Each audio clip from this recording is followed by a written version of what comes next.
Cast on Facebook.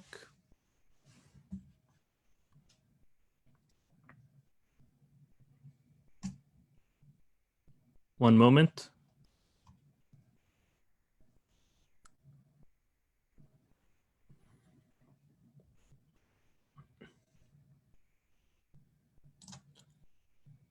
Okay, we are live. Welcome, ladies and gentlemen. Nice to see everybody. So nice to have so many of us on live, whether it be through Zoom, which is a lot funner, or whether it be through Facebook, which you could still get it live. So thank you, everybody. Really excited about tonight's class. Tonight's class is no ordinary class. We will be discussing the power of the mikveh and some other very special topics, all related to family purity and primarily the mikveh. Before we get into tonight's talk, I would like to make a great mention of tonight's sponsors. We have co-sponsors. First, I would like to thank Mikveh USA for co-sponsoring this event. It means a lot to us. Mikveh USA does amazing work all around the world, setting up, funding, and educating the very special mitzvah of mikveh as we're going to get into great depth. So thank you, Mikveh USA, to all of the board members and the upper executives and all of the teachers. Really appreciate that. We'd also like to thank tonight's co-sponsor, Ari and Shira Sipper from Kush Jewelers, whose tonight's class is in memory of Ari's grandmother. Another class, thank you very much for your generosity. This Mrs. Chana Sipper, who passed away, Chana Yehudis Bas Rav Yitzchak, who passed away almost a month ago due to coronavirus.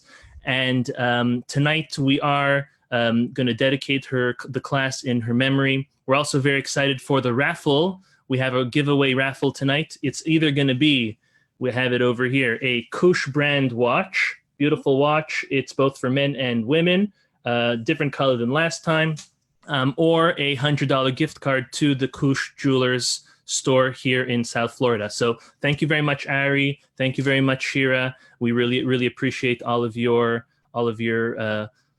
generosity and willingness to help. Thank you very much. Last but not least, last co-sponsor is Ron and Eileen Friedman in memory of Eileen's father, Mr. Jerry Feller, Yaakov Ben David, who passed away today, Tuesday, that just passed 5 years ago.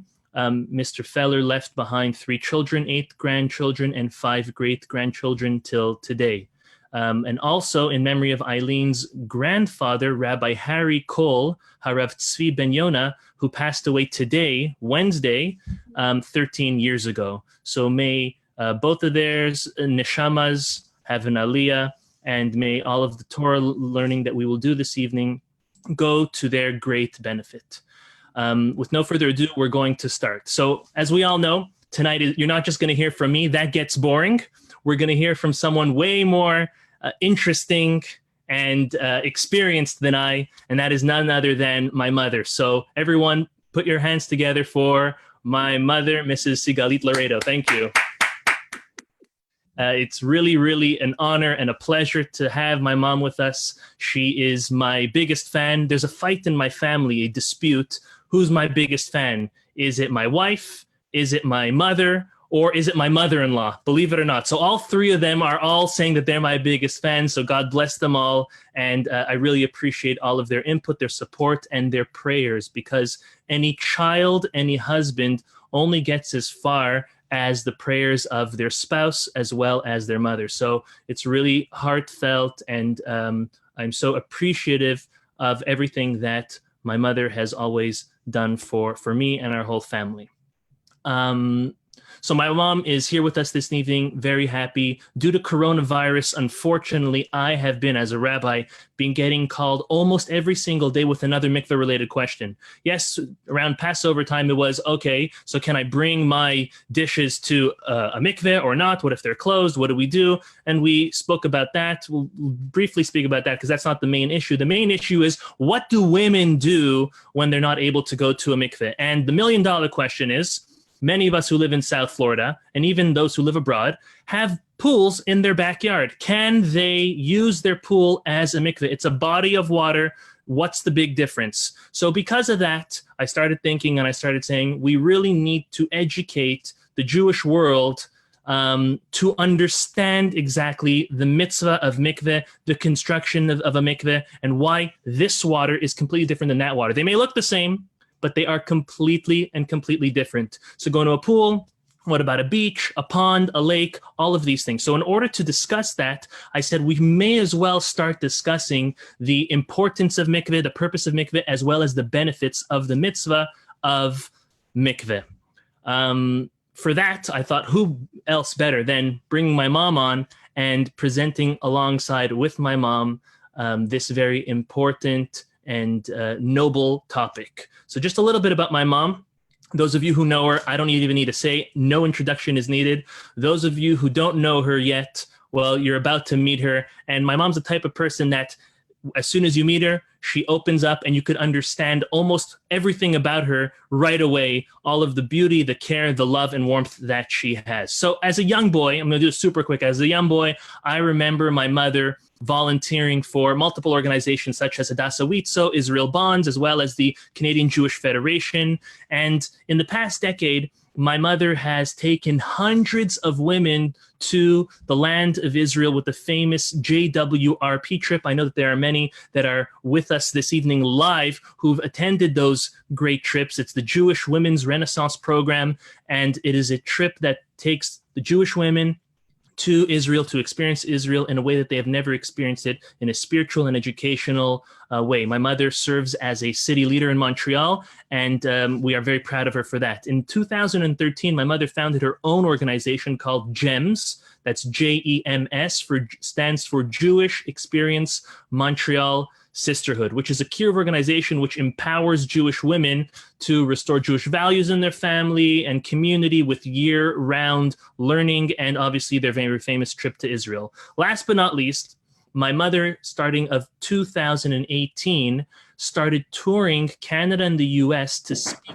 for Mikveh USA, in communities all over Canada and US about the importance of the mikveh observance and empowering Jewish women. So I'm so pleased to have you with us, Mom, and say hi to everyone, Mom. Hi, everybody. Thank you so much, Yaakov. This was a great collaboration. So happy to speak to this wonderful group of people that come to hear your shulim all the time. And I'm so grateful to all my GEM sisters who have come on and to listen. I'd like to thank as well, I know you mentioned them, My Gift of Mikveh and Mikveh USA for co-sponsoring this event. Mikveh USA has been involved with building and helping to complete mikvaot and diffusing seminaries across the United States and Canada since 2004. I'm very proud to be one of the ambassadors of My Gift of Mikveh, and I know that you are all going to enjoy the presentation that both myself and my son worked very hard to put together to give you a deeper meaning of the mitzvah of mikveh. Thank you. Thank you, Mom. All right, so let's go right back to the beginning. And the beginning is, well, basics of how many obligations, how many commandments do we have as Jews? And we all know it's a very famous number, and that is 613 commandments. That's what was given to God, by God to Moses at Mount Sinai. And these 613 commandments are really a divine plan for nourishment for our souls, enriching our lives as Jewish people. They are 613 ways to connect to God. So there are different ways how to categorize these 613 mitzvot. One of the most famous ways is, well, we have positive commandments and we have negative commandments. The very easy way to remember that. There are 365 negative commandments corresponding to the days of the year, and there are 200, the balance of 613. There's 248 positive commandments corresponding to the body parts in the human body. Now, that's the one simple way to understand or to categorize the 613 mitzvot. However, there is another way, and there is what's called mishpatim, translated loosely as laws, and there's another category called chukim. Chukim are statutes, and I'll explain the difference very briefly between the two of them. It's quite important, especially when it comes to the mitzvah of mikveh. A law, a mishpat, is something that we understand. It's something that makes sense to us rationally. Even if God would not have given the Jewish people the Torah, we would have come to the conclusion that this is the right thing to do, the moral thing to do. I'll give you an example. Honoring parents. It's something which makes perfect sense.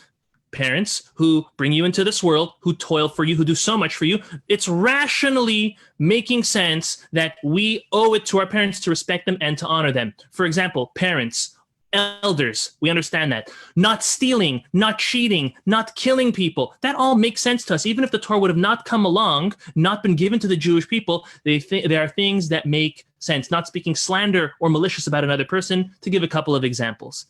That's mishpatim.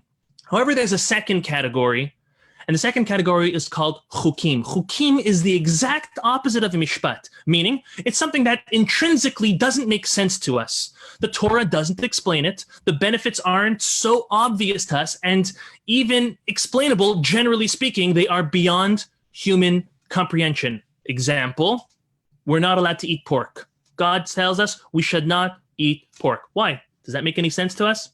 Not really. I mean, yes, nowadays we understand how swine has contracted many different types of viruses and sicknesses and can be transferred to human beings. But rationally speaking, there's no reason why should be able to eat a cow or a chicken or sheep or lamb, but not pork. Okay, that's one example. The red heifer, the para aduma, is also a chok. It's something that doesn't make sense. Why does it make sense that when you sprinkle blood onto the Jewish people, everyone becomes pure, but the Kohen doing it, he becomes impure?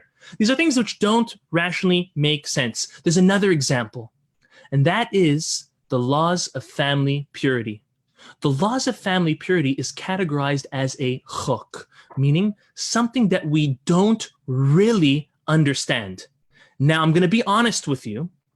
Even though the Torah doesn't give a reason for it, or for this mitzvah, or for any other chukim, any other mitzvot that don't really rationally make sense to us, however, the sages throughout the generations have all attempted to give reasons to bring meaning and understanding to these type of laws. So tonight, that is what we are going to attempt to do as well, to try to bring meaning and understanding, even though the Torah doesn't explicitly give a reason what the benefits of family purity is, or are, we're going to go and we're going to attempt as well. That's two ways of how to categorize 613 mitzvot, either positive and negative, or the laws that make sense to us versus the laws that don't make sense to us. One last way to categorize that we're going to mention this evening is categorizing it based on who's obligated or fulfilling that mitzvah. For example, there are people who live in the land of Israel and they have certain obligations with the land or with the holidays, opposed to us who live outside of Israel. Another example is, we know that there are three categories of Jews. There are Kohanim, priests, Leviim, Levites, and then there's Israel. There's the rest of the Jewish population. Each of them have different obligations as well. One of the other great ways to categorize is the differences between the obligations of men and women. We all know that men and women were created differently. Therefore, we have different relationships with Hashem, and therefore, we have different obligations. Wonderful. And so from there, let's take a look at the creation of man and woman. So God created them in his image and as one unit, both male and female. And in Genesis chapter 1, verse 27, it reads, Vayivra Elohim et ha'adam betzalmo. And God created man in his image. Betzelem Elohim bara oto. In the image of God, he created him. Zachar unekeva bara otam. Male and female, he created them. From here, our sages teach us that actually the first man, Adam HaRishon, was created as one unit, both male and female, back to back. And this gives us an understanding that maybe that is the attributes of God, both male and female. But God recognized that Adam was looking at the other species and that each one had partners, and Adam was not happy to be alone. So Hashem decided, and it says here in Genesis chapter 2, verse 18. Oh, I don't see all of it.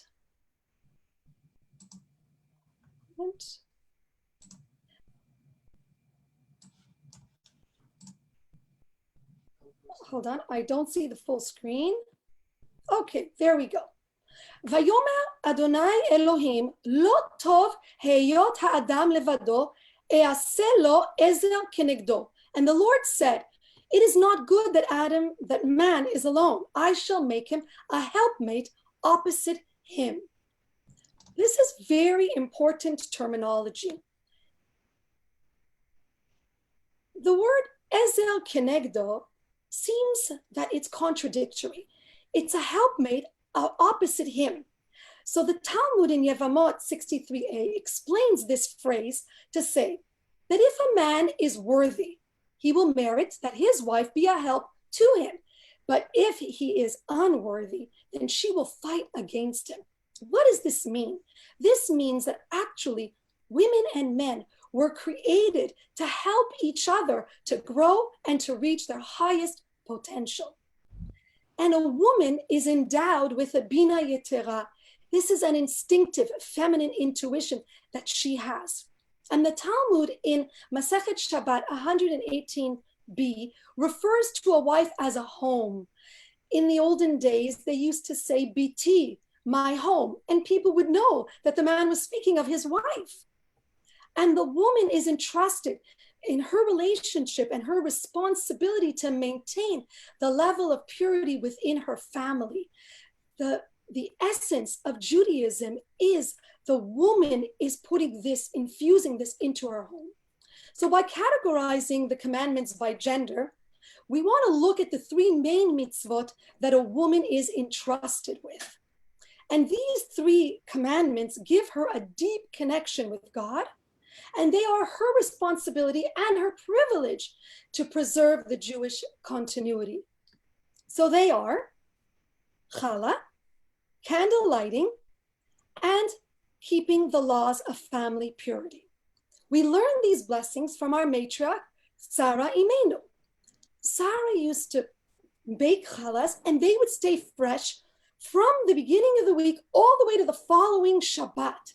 This mitzvah really entails as well that a woman keeps the laws of kosher laws and a kosher kitchen for her home. In this way, she brings blessings to her family. By making challah, she is bringing down blessings of parnasa for her family. The second mitzvah of candle lighting, which a woman does on Shabbat and on the Yamim Tovim, on the high holidays, she does this to bring light, peace, and protection into her home. At this occasion, a woman has an opportunity to pray from the depth of her heart because it is her connection with God. The third mitzvah, the laws of family purity, Taharat HaMishpacha, is essential for the Jewish people. A person is considered Jewish based on his mother. And this is why it's so imperative that a woman keeps and upholds the purity of the Jewish family. And she does this by dipping in a kosher mikveh. And now we're going to look at the fundamental precepts that give us all the laws relating to family purity. Thank you, Mom. Thank you, Mom. And in fact, based on what you said, the laws of family purity do really rank as one of the most fundamental precepts of our religion, alongside, for example, Shabbat and circumcision, maybe Passover for some of us. But family purity is ranked high up there and is a very important one, to the point where there is a law, a halacha, explaining about the importance of building a mikveh in a city that does not have a mikveh, that building a mikveh, raising funds to build a mikveh, precedes that of raising funds to go on to build a synagogue and even a school, to show how important, as you said, is how incumbent it is upon the women, the Jewish women, to uphold the statute of family purity, the home as all in one, even to the point where in severe times or even during periods of Jewish prosecution, Jewish women have always preserved this commandment. It is something that they always held very close to them, despite our inability to fully understand or comprehend these, because maybe the rationale behind them doesn't make too much sense. Yet there are obvious benefits that do affect a marriage when a family does keep family purity. So I want to bring a couple sources, and I'm going to turn it back over to you, Mom, to give us some of those benefits. And it's pretty simple, because women ask me, well, what's the source, or why is it that I'm deemed unclean or spiritually impure when I am going through my menstrual cycle? So the truth is, I want to explain why, and then I'll show you the source. The woman body, the woman anatomy, the way we understand it, we all know, I mean, speaking as a man, I don't even need to educate you on that, is that a woman's body, for approximately 25 years of her life, 30 years of her life, every month prepares itself to host life. And when that life is hosted, then baby is starting to grow, the fetus, and then that is brand new life. But in the event that new life is not contracted, what happens is the body flushes out all of those preparations for life. By flushing all of that, and now there being an unfortunate void of new creation of life, that renders a woman spiritually impure. Look at your screen. I want to share with you the verse that says so.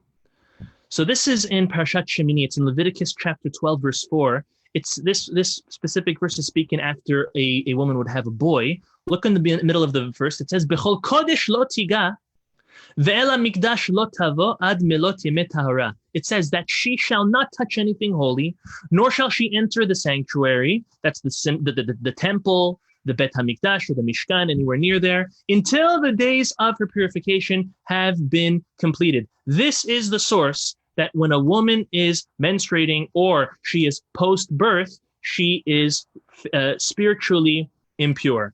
The Torah then also tells us that she is off limits to her husband. She's off limits to have no marital intimacy, no marital relations, but more than that, look at what the Torah says. The Torah tells us that Leviticus chapter 18, verse 19, which happens to be last week's Torah portion, Vel isha benidat tumata lo tigrav legalot ervata. And a woman during her uncleanliness of her separation, you should not come to uncover her nakedness, which means, as the Talmud explains, is besides for the prohibition of having marital intimacy with one's wife while she is a nida, when she is spiritually impure, all types of physical contact are also prohibited. Therefore, what do we need to do? So we need to wait approximately 1 week for the cycle to finish, and then another 7 days for her to prepare herself to make sure that she is completely clean. And therefore, and at that time, she would go to a spiritual bath, a mikveh. As the Torah says, this is in Leviticus chapter 11, verse 36, Ach mayan ubor mikveh mayim yeh tahor, that but a spring or a cistern, a gathering of water, remains clean. And that is how a woman is able to sanctify herself, to purify herself after her menstruation. Wonderful. So now we want to look at the couple. A Jewish couple wants and aspires to have a successful and loving, exciting marriage. And this is not easily achieved, and even can be difficult to maintain over the years. With the passage of time, marriage may become routine, a lack of novelty, generally maybe even passion would fade. However, our laws make it so that the woman is forbidden to her husband for approximately 2 weeks out of a month. And we know that this creates a longing, a desire to come together. It's no secret that throughout the Western world, the institution of marriage is under severe strain. We all know friends or acquaintances, even family members who have lived through difficult marriages and even have had to separate. While these laws of family purity do not guarantee, they're not the answer of all, but it does help in maintaining this very newness, this freshness again, because there is a time of abstinence. So just like abstinence creates longing and So this is the benefit of the times that we're off. I do want as well to mention that the 2 weeks that we're off physically is actually the 2 weeks where we need to spend more time communicating and using other forms of language, communicating emotionally and our thoughts, our desires. And this is very important because it develops a much deeper connection that's not solely physical, because we see that this makes the relationship satisfying, deep, a loving, and an understanding for one another, and a respect for each one's space. In fact, married couples who started taking on these laws have said that enthusiastically speak about the transformation in their relationships. Like all of a sudden, things have been renewed, and it's never too late to start and keep these laws. And it doesn't matter what stage we are as women, even if we are no longer childbearing, and maybe if we never kept these laws, we can still do so. And it only takes one time to do it, even postpartum, and this corrects a lifetime of having not done it. And so this is very important to know. And actually, this renewed vitality into a marriage is perhaps one of the benefits of family purity. Even though it's categorized as a chok, we see there are tremendous benefits to adhering to these laws. Now that we know that being separated is beneficial for a marriage, so how do we get back together? Rabbi, how does this happen? Okay, well, isn't it having to go to a mikveh? It's that simple, right? Well, really? How does that purify a woman? Well, if we go into an 8 by 6 foot swimming pool in the basement of our shul or in close to our shul, and we just dunk inside, that makes us pure. And furthermore, aren't there tons of complicated laws that could render the mikveh not kosher, and dipping basically would be meaningless then? Sounds perfectly normal religious rituals to us. However, to someone who's hearing about mikveh for the first time, this doesn't sound so logical. So where are we going with this, Rabbi? Okay, very good. Good question. How does the mikveh purify us opposed to the pool purifying us? So I think it would be fair to say, let's turn to the Torah to see if there are answers there. Do you agree? Let's do it. Okay, so we got to first look for where are the laws of mikveh found in our Torah? So you'd skip over the first book, Genesis, skip over the second book, Exodus, and it happens to be during the parashot we just read and we're reading in the book of Leviticus. Towards the middle of the book of Leviticus, that's where we find the mention and the laws of a mikveh. For example, I'll just give you two examples. One we just read, that was in Leviticus chapter 11, verse 36, and that says, Ach mayanu bor mikveh mayim yatar. That's the one we just read. Then we have another verse that tells us, this is in Leviticus 15, verse 6. It says that Verachatz b'mayim v'tamei ha'arev. The way to purify a person is to immerse themselves in water. Okay, so we see that we need to immerse ourselves either in a mikveh or in a cistern or in a river or in a spring. Like, what's really going on? The Torah tells us what to do. It's not telling us the meaning.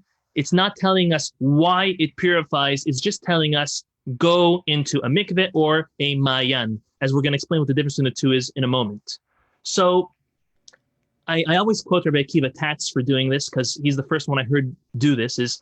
I remember when I was in Kollel, he came and he spoke to us, and one of the things that stuck out most to me was, whenever you have a concept and or a word that you want to get to the bottom of, go back to its earliest source in our Torah, and at that point, it's going to define something definitive about that word, about that concept. Rabbi Samson Raphael Hirsch does this at great length with thousands of words. He has a special dictionary that takes care of every single word, where the source of that word can be found as at first and then continuously to see if there's a pattern or not. So let's do the same thing with the word mikveh.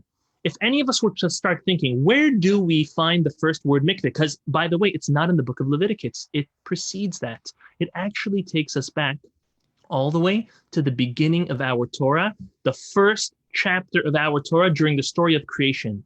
Take a look at your screen, and I'm going to show you this.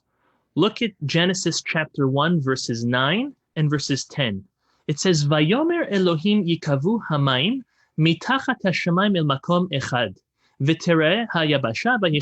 God says that let the water that is beneath the heavens gather into one place, and let the dry land appear. This was on the third day of creation, when God separates the upper water, the sky, so to say, this is in the third day of creation, where God separates the oceans from the land.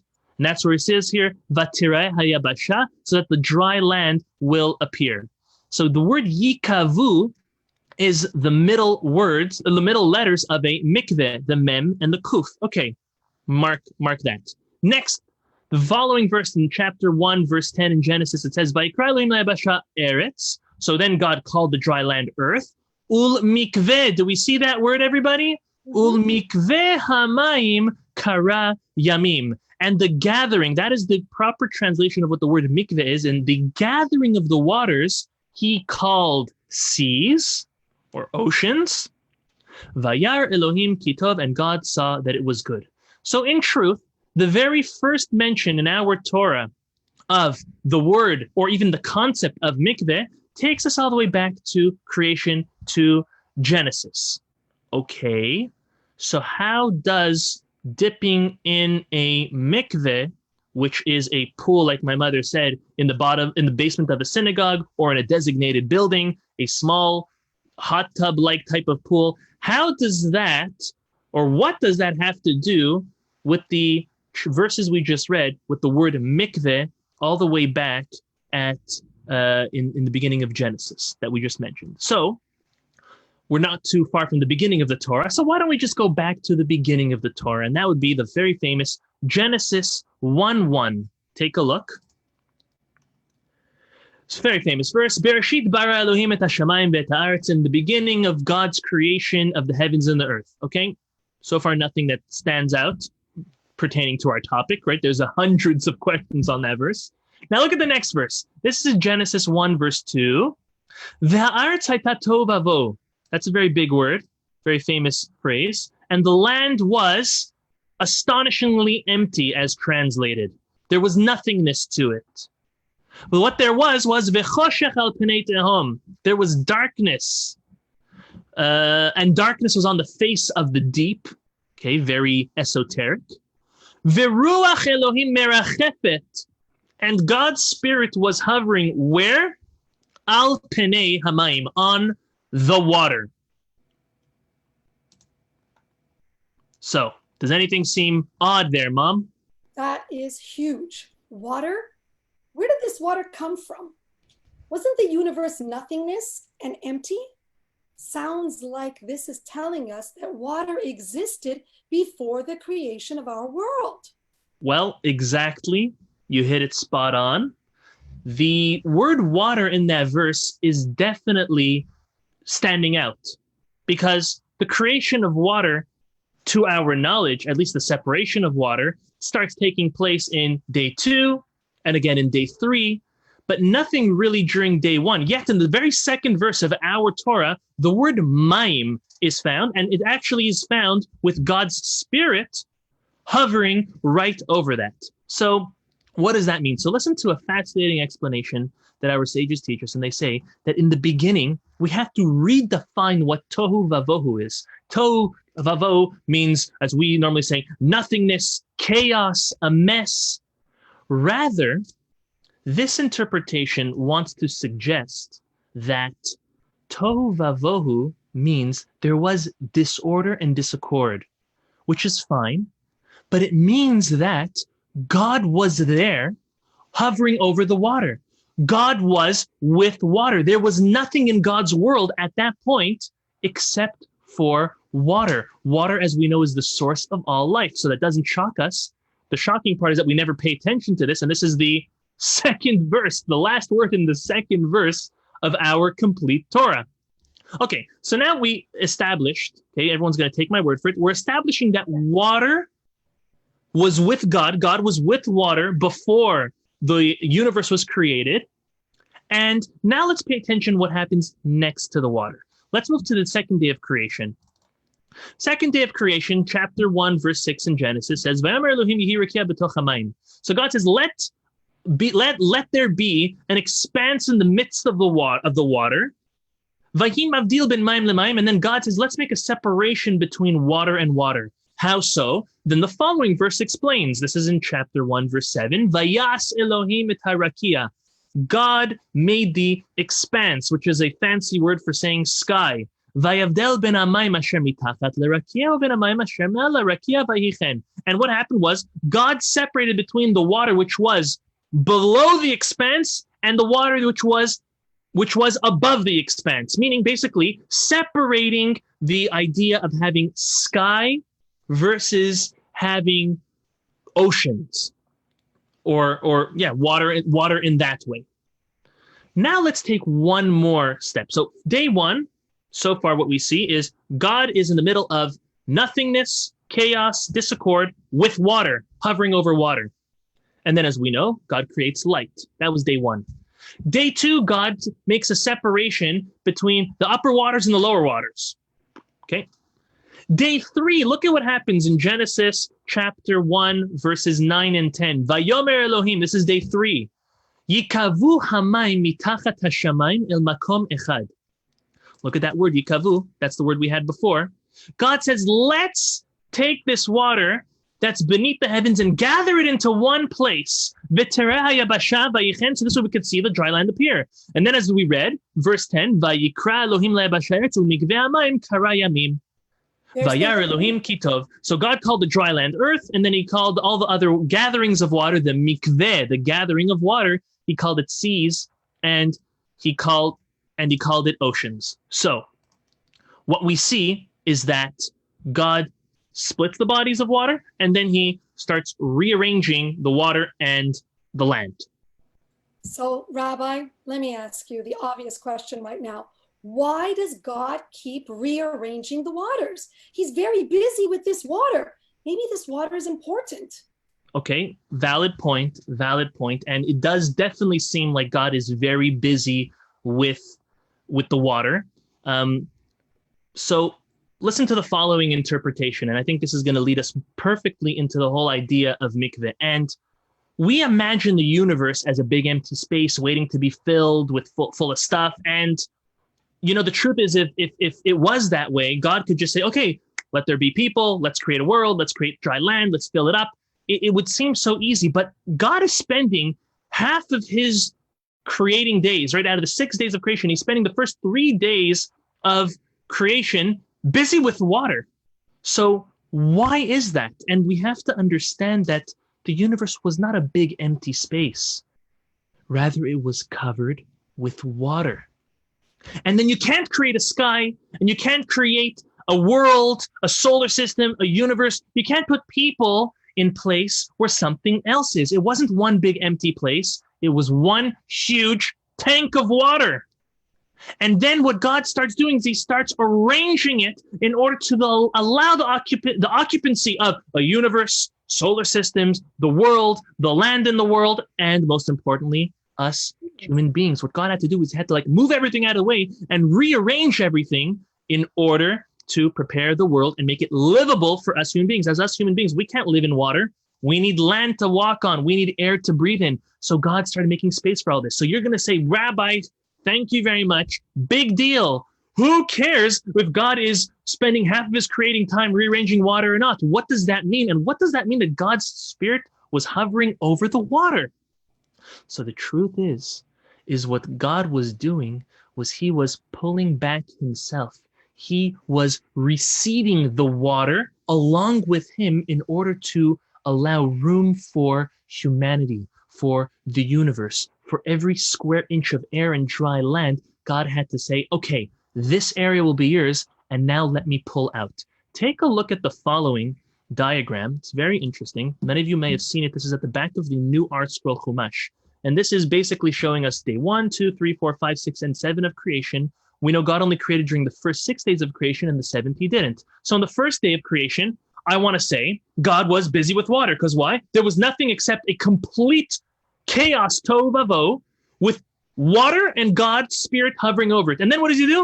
He creates light, and he creates the heaven and the earth. He gives some light to that darkness, but nothing major yet. Okay? That's one. Day 2, again, he's busy with more water. Within this universe, he splits the upper waters and the lower waters. Okay, day 3, busy with some more water. Because what does he do? The only thing that's added there is the difference, the separation between land and water. So again, half of the creating days 1, 2, and 3, leaving us only days 4, 5, and 6, are all busy with God arranging. Why? Because he was doing something very special. He was reseeding the water in preparation for us. So this is so beautiful. This makes perfect sense. And we do understand that water is important. We feel it intrinsically. But more so, we look around the world, and the world's surface is 70% water. That's and true. And the human body is 60% made up of water. And we know that a person can live for about 3 weeks without food, but cannot survive more than 3 days without water. And it is no coincidence that Torah is likened to water, as we cannot survive without Torah study. Hence the reason why we don't allow 3 days to pass without reading from a Torah scroll in our congregations. So this is huge. Right. So I think this is one way. There's a very deep Kabbalistic concept, mystical concept, which is called the concept of tzimtzum. Tzimtzum means to quantify, to pull out, to recede. And we normally refer to God. And it's something which is very, very big, very vast, very beyond the scope of our understanding as human beings and even as scholars. And one simple way, and it's not doing its full justice to the whole concept of tzimtzum, again, right, dimming or focusing in on, is this idea that God was being mitzamtzem. God was contracting himself by pulling back and by receding with his habitat, being the water, making space for the rest of creation. He was relinquishing his space, which is water, to us. But what this does to us is this teaches us something fascinating, that God's habitat, God's home, God's place is in water. And that's why it's called a mikveh, because it is gathered water, the water that God left us behind, that is ours now. It was his, it still is his, everything is his, but he allowed us to enter in it. And it's so simple. It's just by entering in the mikveh. If we look at all of the oceans in the world, they are all connected. So God left us a piece of his world. Like my mother said, 70% of the surface of the globe is covered by water. That means God is leaving the majority of our world as one giant mikveh, one giant place of God's home, one giant opportunity for us to jump in and to connect to the place where God's Spirit hovers over. So that's what the Torah tells us to do. The Torah says, plunge into God's world to become pure. Seek out those waters, place yourself inside of them, and there is where you will find God. That's so beautiful. So now, Rabbi, tell us, if mikveh means the ocean, why then do women have to go to a pool located in their shul? Why can't they just go into the ocean? Does that make it that that's where we can find God, only there? So frankly, if I just need water, why can't I just use my swimming pool in my backyard? But do I really need a kosher mikveh? Okay, so those are two very important questions. Again, let's just repeat that for everybody. Question number one is, if a mikveh means an ocean and that's God's home and that's where God is present and he's giving us that opportunity, so how does going in a constructed mikveh give a woman that opportunity to connect to God? Second question is, well, what difference is it if you're allowing that pool of water to a pool in any of anyone's backyard. Okay, these are two very connected questions, and I think what I'm going to do with you this evening is something that most Jews, very few Jews even understand this. The only way you're going to understand what I'm about to say now, which is the basic construction of a kosher mikveh. They are very complex laws, and they're above the scope of this class. But what I'm going to do is I'm going to present in a very brief, concise, clear manner the basics of what the construction of the mikveh entails and what you're actually going into and what you're doing by going in there. How is that water, exactly like your question, Mom, how is that water likened to entering an ocean and not likened to entering a pool in one's backyard? And this is, I think, very important. The reason why I know this is because I had the great merit to construct a mikveh. And I'm telling you, it is hours and hours and nonstop commitment to put together and to make sure it runs properly in a kosher manner. There are so many intricacies. So what I'm going to do is, again, I'm going to just give you a very brief overview.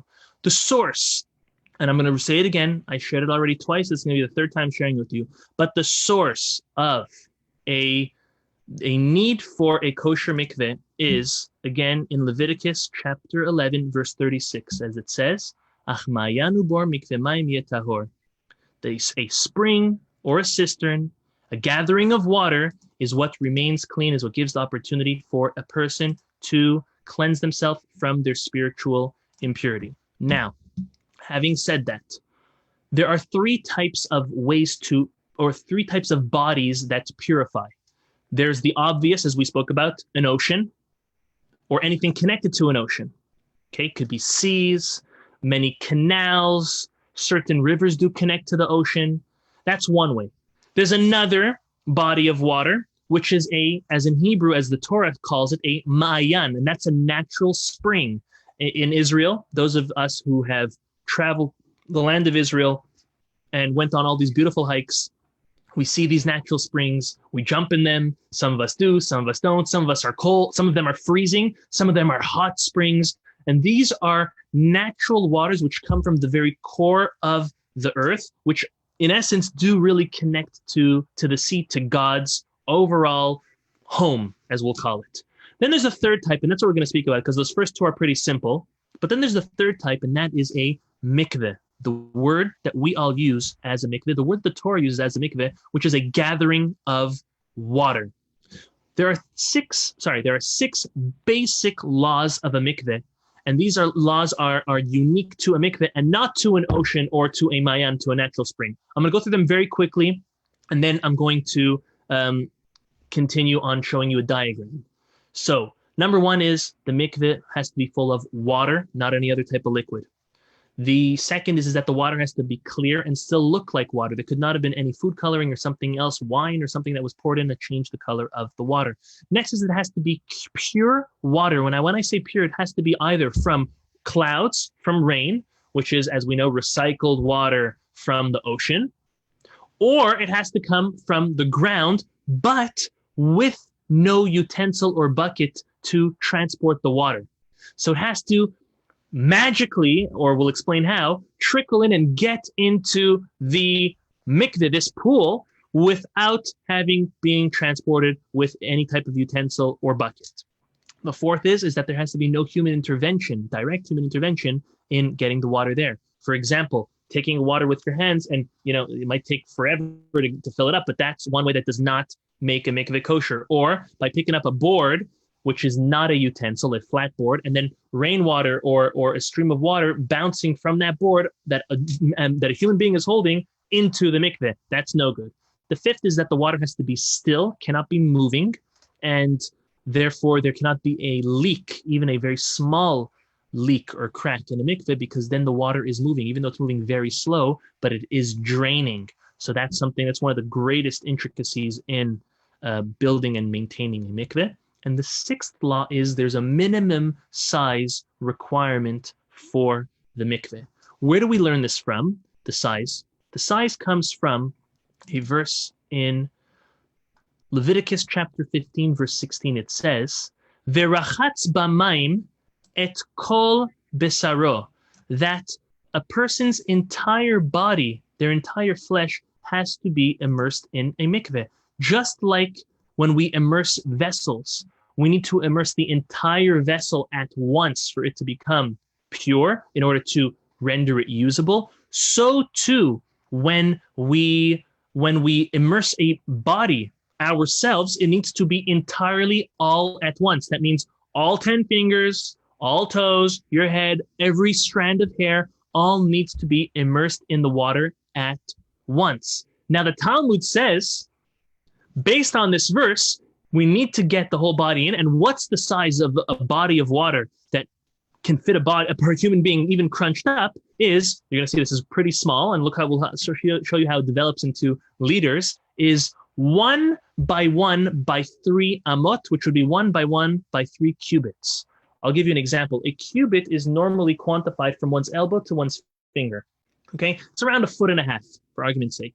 Okay, so it's 1 by 1 by 3 cubits. That is the smallest room that a human being can crunch themselves in order to fit every part of their body all at once dunked under the water. The Talmud refers to this as arba'im se'ah, 40 se'ah. That is the value that they would count by. We count in liters, they counted by se'ah. They say they have it calculated as 40 se'ah. So what does that mean today to us? What's the smallest size of a mikveh? So Rabbi Chaim Nai says that 332 liters is already this amount. I challenge any of us. It's going to be very hard to fit into 332 liters. We don't even understand how small that is. So that is, as he says, the bare minimum size of a mikveh. Where does this come usable? This does come to be very practical and usable when it comes to a mikveh for kelim, for utensils.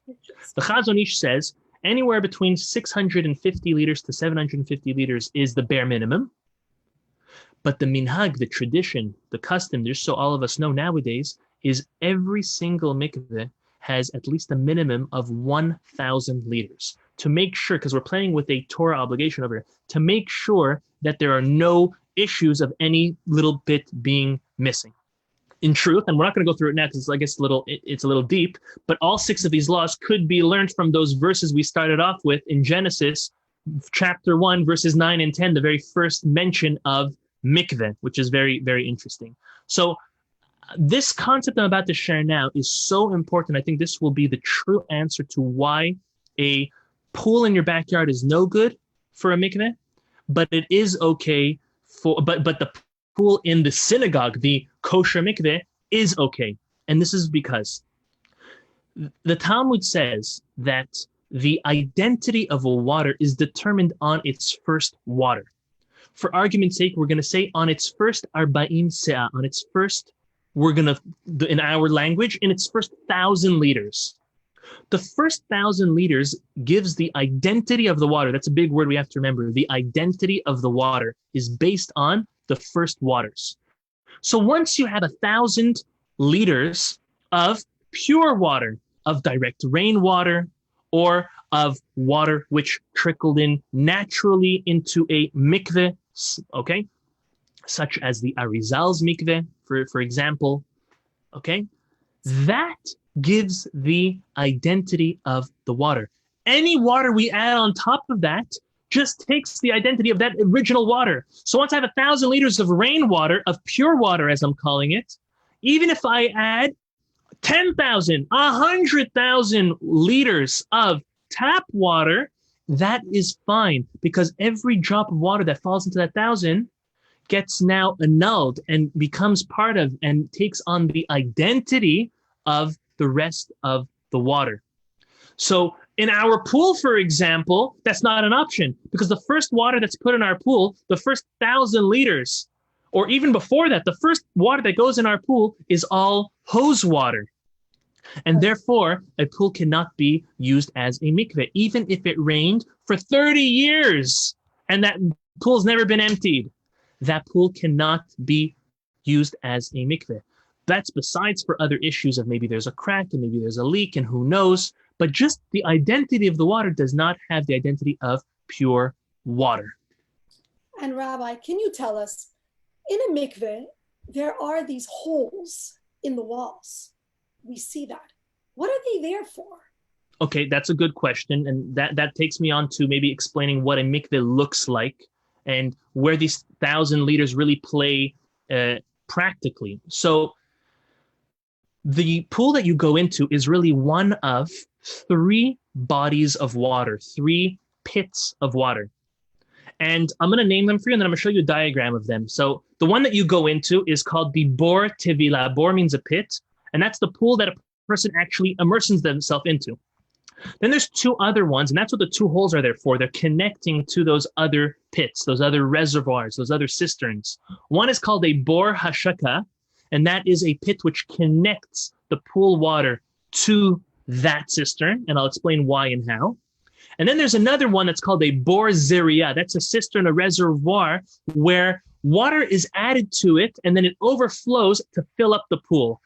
This may seem, very, very mysterious, but look at what I prepared for us so we can understand.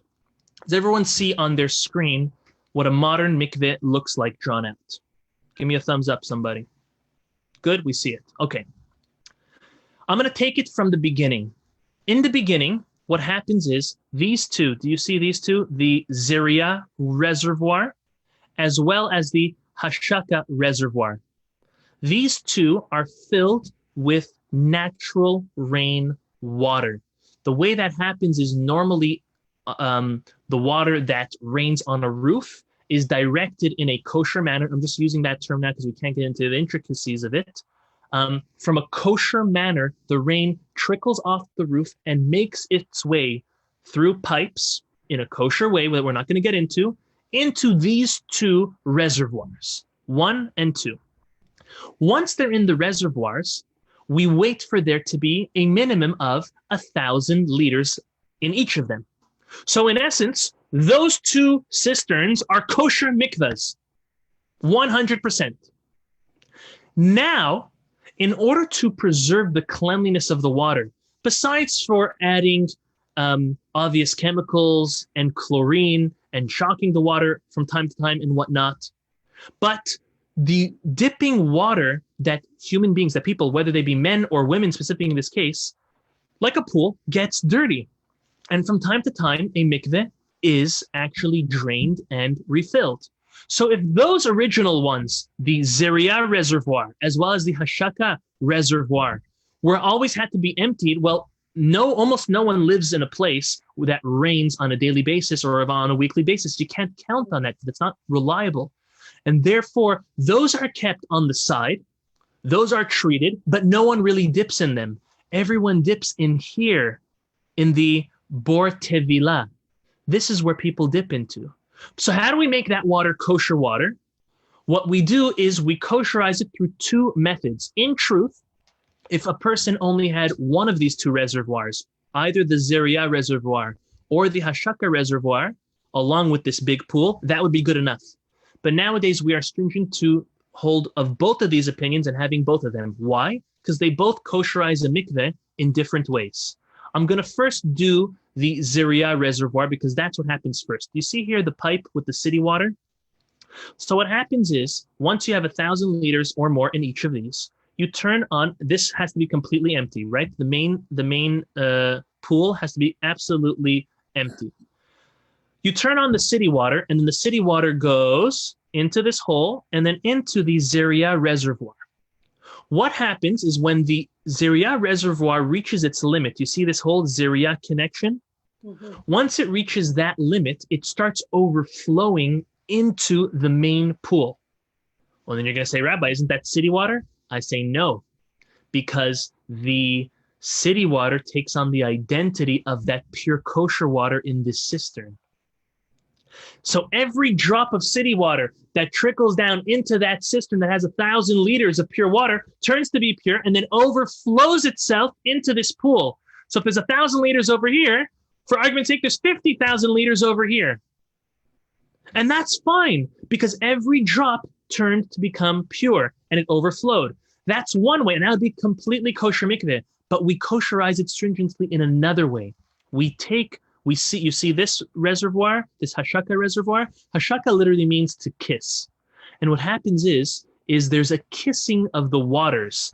This water, the pool water, along with the water which is pure over here through this hole. So once this whole water is filled up to the blue line, which is specifically in between both holes, which is in between the Hashaka reservoir and then the Zeria reservoir, that is a full mikveh for a woman or even a man to use. And it's kosherized in two methods. One of water going into here and overfilling here, and two, for the whole body of water in the pool to be connected to this water by what's called in the Talmud a shvoferet hanod, which is, for argument's sake, 3 fingers width wide of a diameter, like a small pipe. That is exactly what the mikveh is. So, Mom, to answer your questions, that's why there's 2 holes there. You don't know what's going on behind, right? You're not an architect, you're not a builder, you're not a contractor, but all you do is you come in to this beautiful looking spa and you see warm water, stairs walking down into it, and then you see these 2 odd holes in the wall. Well, that's what those holes are. Those holes, it's what actually makes that water, that pool, not your ordinary pool or bathtub, oversized bathtub or spa. Rather, it makes it God's water. Just to note, and then I'll turn it back over to you, Mom, to note that this is the way Sephardics and Ashkenazim make their mikveh. There is another way to make a mikveh. That is the opinion of the Alter Rebbe, of the Chabad rabbis. They have the cistern underneath the floor in its construction, and the original waters go down into there. We're not going to explain the differences of opinions and why and how. I'm just showing you the most common mikveh, the traditional mikveh of Sephardim and Ashkenazim, all except for a Chabad mikveh. Okay. That's basically the mikveh itself. So, in short, when a person goes into that water, which is not an ordinary pool, they are transforming themselves by entering that kosher mikveh. Beautiful. So now we got the technicality. We saw There we go. technically how a mikveh is done. And I just want to talk about the spiritual mitzvah, that a woman is transformed completely after she immerses in this mikveh, and she comes out and she is restored to an elevated spiritual state. This is so powerful. And it's because she was able to touch, and more so, to be enveloped in God's water. And it's interesting to note that a convert's final step of transformation is by immersing into a kosher mikveh. So this idea of going into the mikveh is a true experience of rebirth.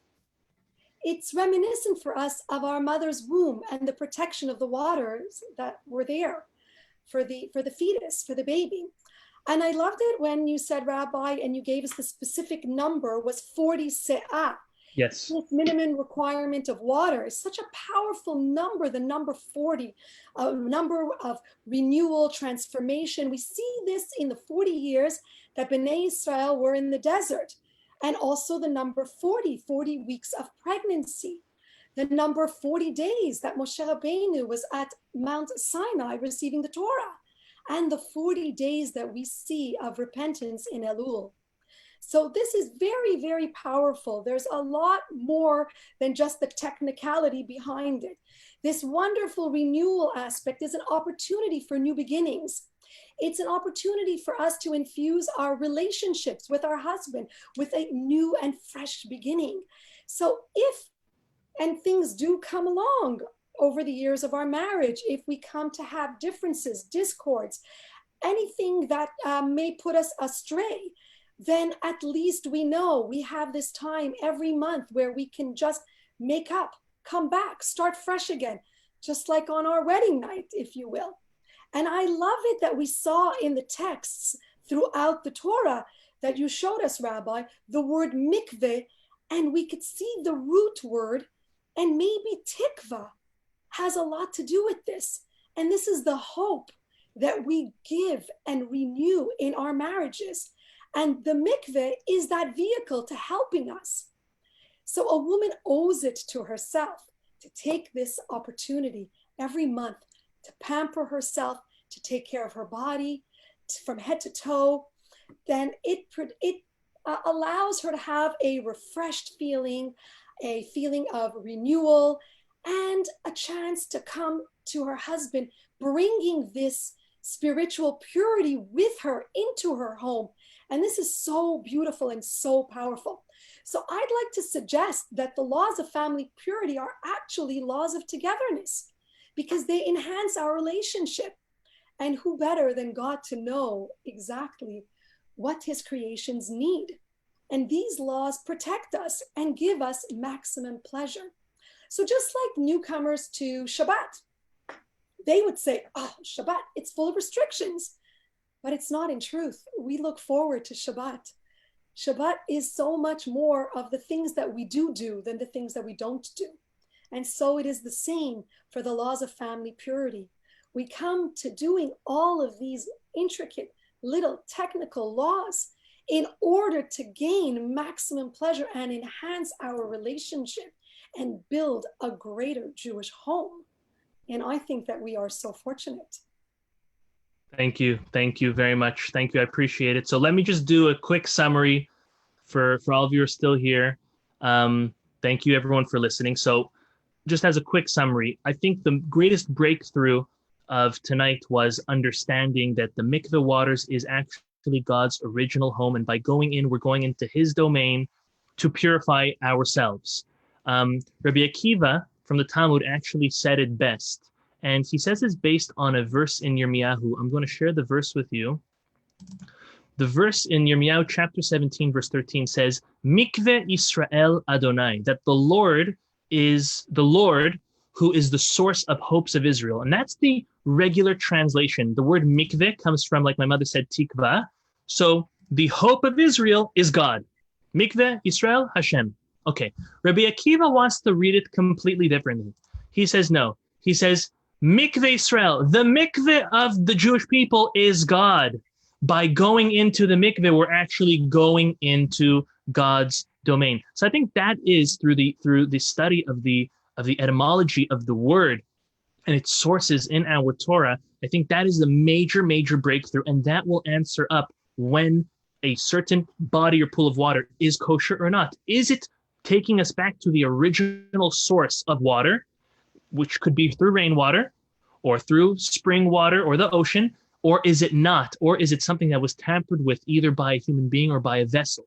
That is major. So practically speaking, to sum it up, using your pool in your backyard as a mikveh is an absolute no, unfortunately. However, beaches, rivers, freshwater springs, as we read, are completely kosher and perfect for a mikveh. They have all the criteria for a woman to dip in them as for a mikveh.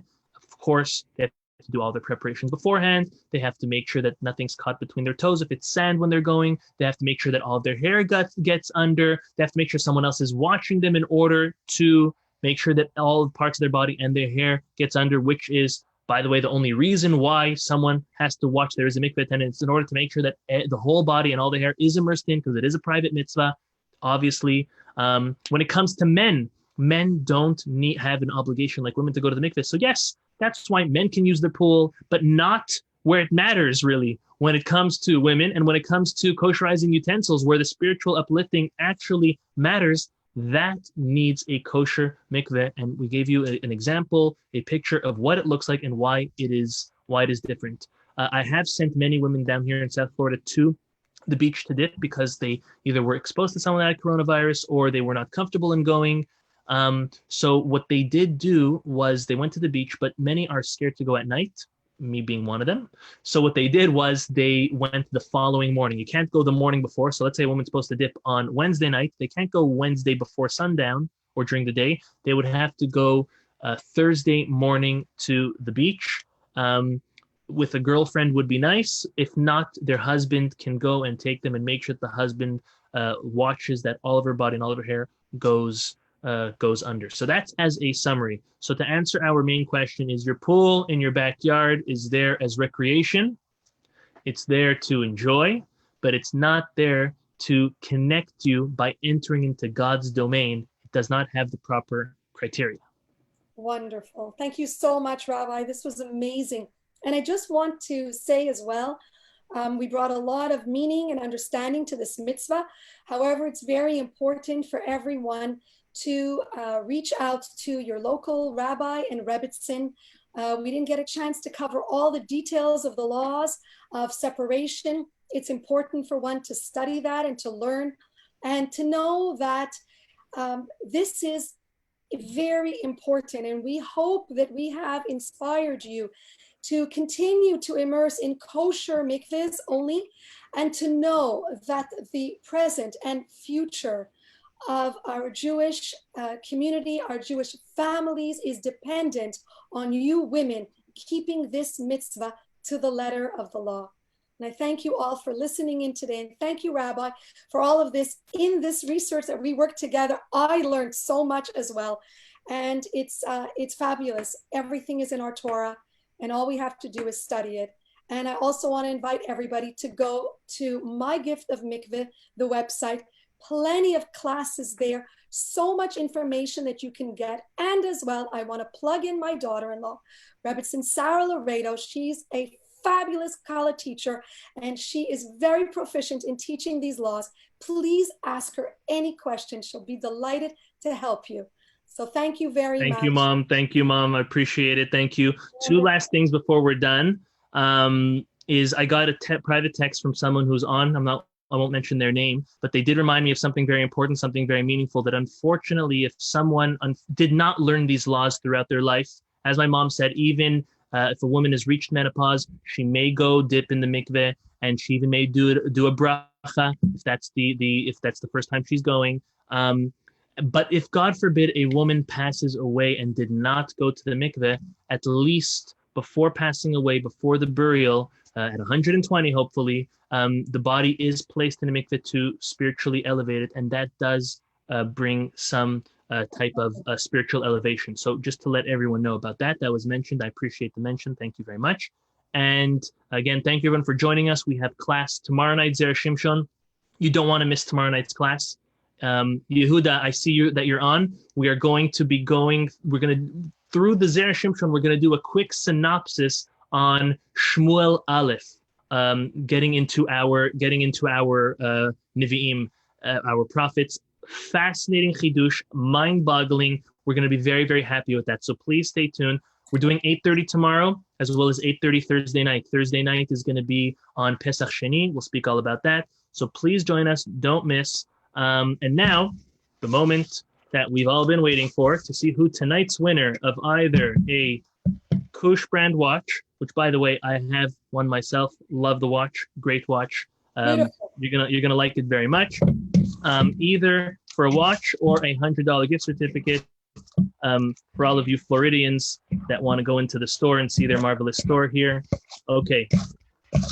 Mixing. I'm not peeking. Ready, set, okay. Oh, wow, that's funny. Let's see if everyone can read this. No, it's too light. I'll just say it. It says here, okay, I'll give you the initials. AB. Aviva Ben Chorin. Aviva, yes. So Aviva Ben Chorin, God paying you back.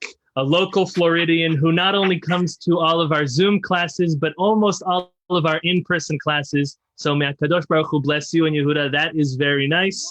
Well-deserved. You'll let me know if you want either the watch or the gift certificate.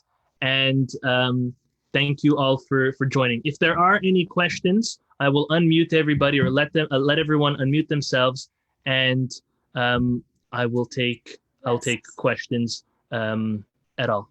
1 second. Let's unmute. And they should raise their hands. Yaakov. Thank you. This was wonderful. Thank you. Thank you, Arlene. Thank you. Thank It was you. perfect, very. Oh, I didn't hear that, Aviva. Do that again. I'm just saying it was like I went to it was at such a high level, like a doctorate. You both really insect it and dissect it. I've never heard such a good lecture about that. I didn't know what it is. I mean, I know very well. Over for me, the mikveh, I used to, but this is completely perfect. Thank you, thank you. So the video, appreciate it, and Mazal Tov on winning the lottery.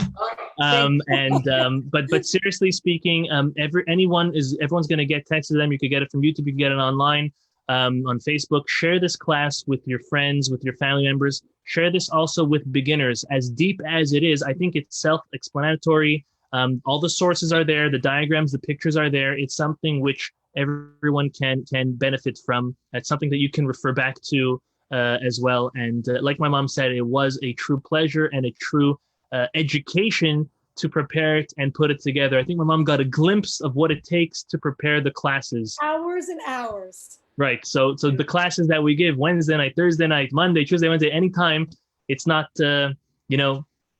maybe, on one hand, it would be nice if it could be off the cuff. But on the other hand, I think my mom can agree with me. All of the toil and the research is what gives it so much depth and so much enjoyment. And as much as you guys are all enjoying it, believe it or not, I can guarantee you I enjoy it more, because preparing it and putting together and mastering the topics is second to none. It's a true gift. It's the depth of Torah. And I would also add that the audience deserves all the research that you do, because you are all so incredible that you keep coming out to listen, to learn, and the merit is yours for all the Torah that you study, and it's a blessing for you and your families. And I see that Joyce Rabbi has her hand up. Yaakov, maybe you could unmute. Yes, I unmuted her. Go. Lovely. Okay. My question is about a man-made lake. So for those of you who are from Montreal, we drive up north and there are man-made lakes. I'm not sure how these are filled, but most likely I don't think they're filled with a hose or carrying of water. So how does that qualify for using a mikveh? If you don't have a mikveh, you don't have access to the ocean or the St. Lawrence River, can you go into one of those lakes? Okay, so that's a very, very good question. And I guess it depends. We have to be sure that they're not filled out. Living here in South Florida, many of the communities, the gated communities, all do have these man-made lakes. And it depends. And Yehuda, I see that you're on. Correct me if I'm wrong. I do think that they do fill them up. Yes, they're there as a search for excess water, but are they filled up beforehand, or are they all fully natural? All fully natural, but they add to them all kind of pesticides and chlorine to make sure it doesn't spread. Okay, so pesticides and chlorine is not something which renders a mikveh non-usable, not kosher. So if in that case, if in fact it all is there through rainwater, or even if it's rainwater that was out on the streets and they all gathered down there because that's the lowest point, that does qualify as a kosher mikveh. There could be where it does get difficult is there any exit to that water? Is that water leaking? Is that water considered moving? So that's where it's going to get difficult. A lot of these dues have sewage and exits. Besides for them not being clean, like Yehuda is mentioning, but it is problematic. For example, anyone who lives in Côte Saint Luc, I think it's called nowadays the Pierre Elliott Trudeau Park. It has a whole water area over there. All of that is man-made, and that was hose filled. So that definitely is not allowed. But I would veer away from it unless you know concretely that there's no escape of water and that it is pure rainwater that's there. That's why I would stick to lakes. Up north, you got plenty of lakes. You have real lakes as well. Those are good for a mikveh, or natural springs or the ocean. The Fleuve Saint Laurent is definitely a good. I think now it's way too cold to go in. Not accessible. Right, it's not accessible. It's probably cold now to go in. Mom, correct me if I'm wrong. I think almost all the mikvehs, if not all the mikvehs in Montreal, are up and running, even though there was one or some that were closed.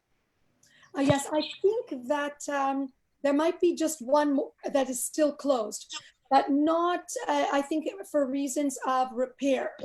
But all the other mikvahot are